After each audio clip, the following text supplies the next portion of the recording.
Bismillahirrahmanirrahim. Assalamualaikum warahmatullahi wabarakatuh. Alhamdulillah wassalatu wassalamu ala habibillah Sayyidina Muhammad ibn Abdullah wa ala alihi wa sahbihi wa man tabi'ah wa mawalah. Raditu billahi rabba wa bil islami dina wa bi Muhammadin sallallahu alaihi wasallam nabiyya wa rasulah. Bapak Ibu yang dirahmati Allah Subhanahu wa taala, sidang jemaah salat Maghrib di Masjid Rawdatul Jannah, Rumah Sakit Umum Dr. Zainal Abidin yang Allah muliakan. Senantiasa setelah kita melaksanakan amalan yang dijamin oleh Allah Subhanahu wa taala untuk mudah beribadah, meskipun di sana terasa ada beban, ya, tetapi sesungguhnya Allah menginginkan dari kita itu adalah kemudahan, bukan kesusahan. Yuridullahu bikumul yusra wa la yuridu bikumul usra. Dalam bulan yang 2 minggu sebelum ini kita dijamin oleh Allah Subhanahu wa taala mudah beribadah karena ada benteng. Salah satunya Allah mengikat syaitan, membelenggunya sehingga kita khusyuk beribadah, menjadi hamba Allah yang penuh, ya, keikhlasan, dan ada harapan-harapan, apalagi dalam bulan tersebut dilipat gandakan pahala. Tetapi semenjak kita melantunkan takbir sebagai bentuk syukur, walitukabbirullaha ala ma hadakum wa la'allakum tashkurun, sebagai syukur kita kepada Allah atas petunjuk yang telah diberikan oleh Allah Subhanahu wa taala. Semenjak itulah kita dibiarkan oleh Allah Subhanahu wa taala berjuang sendiri-sendiri. Jadi tanya-tanya 15 hurau atau berapa hari ini Syawal. Semenjak itu kita sudah bebas kembali, ya. Dan kepada kita itu sesungguhnya jihad sesungguhnya. Meleleh-lehlah. Maka pada kesempatan itu, apa yang kita lakukan kaum muslimin rahmati Allah Subhanahu wa taala, banyak-banyaklah kita bermohon kepada Allah untuk dijamin kembali kita. Jadi istiqamah. Karena orang-orang yang telah mengucapkan innalladzina qalu rabbuna Allah, itu selanjutnya apa? Summastaqamu. Kemudian dia istiqamah terhadap ucapan dia, pengakuan dia, jaminan Allah Subhanahu wa taala, petunjuk Allah. Rabbunallah, Rabbunallah, Rabbunallah. Kita sudah bilang Rabbunallah. Subuhun quddusun Rabbuna wa Rabbul malaikatu war ruh. Subhanallah walhamdulillah. 1 bulan kita bilang itu. Innalladzina qalu rabbunallah tsumastaqamu. Kemudian dia itu istiqamah. Tidak ada lain berarti yang harus kita lakukan dalam ceramah yang singkat ini. Pelajarannya adalah istiqamah terus di dalam kesendirian kita, di dalam pembiaran Allah terhadap kita untuk coba bisa tidak tanpa ada bantuan Allah, misalnya secara langsung, bisa dia 11 bulan itu menjadi hamba yang soleh. Maka kaum muslimin rahmati Allah Subhanahu wa taala, summastaqamu tatanazzalul alaihimul malaikah. Pasti Allah itu akan menurunkan malaikat sebagai penjaganya. Jadi kunci kita adalah bagaimana istiqamah.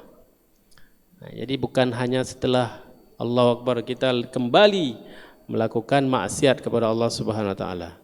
Adapun orang-orang yang terlanjur salah khilaf, dia itu lupa atau lalai, bagaimana caranya? Kepada orang tersebut selalu ketika dia menzalimi diri sendiri, dia hendaknya mengingat Allah terus. Kemudian satu lagi adalah mengucapkan istighfar, minta ampun. Minta ampun kepada Allah Subhanahu wa taala. Setiap dia menzalimi diri sendiri, astaghfirullah. Setiap dia berdosa, astaghfirullah. Setiap dia lalai, astaghfirullah. Setiap dia lupa, melenceng sedikit, astaghfirullah, astaghfirullah. Astaghfirullah kapan? Ketika selesai berbuat salah, khilaf. Istighfar, ya Allah, kan salah lun. Inni zalamtu nafsi faghfirli ya Allah. Nepu ampun lun ya Allah. Atau yang lebih bagus kapan? Di waktu tengah malam bangun, nah kan kita masih terbiasa nih bangun sahur. Pasti alarm kita masih bunyi tengah malam. Dedekalan pohput mentang mesu. Nah, itu bagus. Kita jaga terus istiqamah, lalu bangun bersujud, tidak ada lagi solat tarawih, tetapi solat tengah malam selalu ada. Apa yang kita lakukan? Wa yastaghfiruna rabbahum, orang-orang yang beristighfar, meminta ampun pada Allah fil ashar, pada waktu sahur, pada waktu tengah malam. Nah, itu lebih bagus dia bangun tengah malam istighfar. Ya Allah ampun, gop kadengen goknya jaga. Dan itu masih bisa kita biasakan. Lalu kebiasaan itu disebut dengan istiqamah. Kaum muslimin rahmati Allah Subhanahu wa taala, orang-orang yang beristighfar tersebut sebagaimana tadi dibacakan oleh imam dalam salat surah Hud, tu yumdid alaikum amwali wa banin. Allah akan memberikan, memanjangkan usia kita, memberikan kemudahan terhadap keturunan kita. Memperbanyak keturunan artinya apa? Walaupun anak kita tidak banyak, 1-2 orang, tetapi dia berfaedah ramai. Dia menjadi tentera Allah, membela kita, membela Allah, membela agama Allah Subhanahu wa taala. Kemudian memberikan kita juga keberkahan pada harta, amwal, harta-harta kita kaum muslimin rahmati Allah Subhanahu wa taala tidak banyak, sedikit tapi berkah. Banyak, lebih berkah lagi. Karena harta itu yang paling pertama diperiksa besok, dia 3 kali periksa. Dari mana, bagaimana caranya, untuk apa.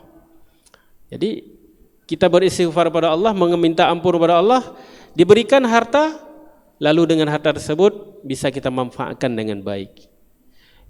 Yursili alaikum midrara, Allah mengirimkan kepada kita itu dari langit, ya, kiriman rahmat, kiriman hujan yang menghidupi bumi, yang menumbuhkan kegersangan, yang menumbuhkan rezeki-rezeki. Tapi kira daripada rezeki bila Allah menyohana keputusan ujian oleh Allah, orang kerja walaupun dia kerja di kantor enggak dapat rezeki. Yakinlah itu. Rezeki diturunkan oleh Allah Subhanahu wa taala. Jadi orang-orang ketika melihat ke atas langit mendung, nah itu Allah biasanya menurunkan rezeki. Tapi kaum muslimin rahmati Allah Subhanahu wa taala, orang yang lupa beristighfar, dia juga melihat langit. Langit membawa awan yang penuh dengan kandungan air hujan, tetapi Rasulullah sallallahu alaihi wasallam pernah mengingatkan, lihatlah langit itu, jangan sekali-kali kamu menganggap bahawa langit tersebut selamanya membawa rahmat Allah, tapi juga pernah langit yang demikian itu membawa azab Allah terhadap umat-umat yang telah lalu, kata Rasulullah sallallahu alaihi wasallam. Lalu apa yang kita lihat di Qatar, ya kan? Orang-orang di Dubai ya. Nah, kita juga turut berbela sungkawa dalam kesempatan ini kalau disaksikan bahwa kita juga mengucapkan bela sungkawa atas musibah yang menimpa salah satu negeri yang banyak muslimin di sana. Itu bentuk daripada peringatan Allah terhadap kelalaian kita. Jadi kaum muslimin rahmati Allah Subhanahu wa taala, pesan kita pada maghrib yang berbahagia ini adalah terus istiqamah di jalan Allah Subhanahu wa taala, karena Allah benar-benar menguji kita. Dengan bekal 1 bulan diawasi, dibentengi oleh Allah Subhanahu wa taala, tetapi 11 bulan selanjutnya itu sampai Allah menjamin lagi, Allah membiarkan kita. Mampukah kita untuk berjalan dengan modal yang diberikan Allah Subhanahu wa taala? Harapan kita adalah kita istiqamah kepada Allah terus, kemudian jika salah melenceng, istighfar, ingat kepada Allah, ingat kepada Allah. Aqulu qauli hadza wa astaghfirullah li wa lakum wa lisairil muslimin. Assalamualaikum warahmatullahi wabarakatuh.